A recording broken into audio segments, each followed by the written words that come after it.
way back in my dad's time, back, say, he was born in 19, early 20s, all the schooners came in here, there's no roads, so they'd come in loaded with salt cod. They'd save it from their trapping season, they'd bring it in.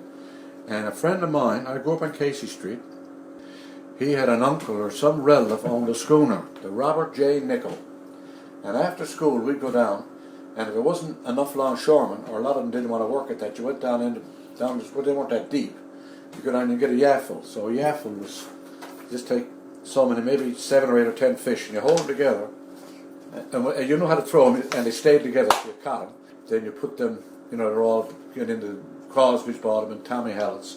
And we used to get 10 cents an hour after school. Go down and work for 3 or 4 hours, you get 50 cents or something. A lot of times there wouldn't be enough longshoremen because they'd be on the bigger jobs, and these schooners would come in, there was no one to work it, so the kids would go down and they'd do it till the longshoremen got available, then they'd take over. Well, they were probably getting 50 cents an hour.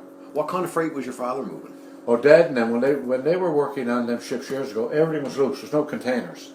Everything came on pallets. Like if they sent over 50 pallets of scotch from Scotland or England, and all your good wines, it all came on pallets. And that'd be all manhandled on these slides. There's always 8 men in the hole. 4 on this side and 4 on that side. Then you had your winch driver and a man over the hatch for signaling. Then you had a guy ashore. Back then there was no forklifts. It was all done with dollies. Landed, they picked it on a dolly, brought it in, and stowed it in the shed. It was all manual labor back then. Yeah. And every commodity came in. If it came in with carnation milk or whatever, Campbell's soups, it was all manhandled, case for case. Right. So much on a pallet, on this pallet now, a lifting pallet up, bring it ashore, and then stowed in the shed.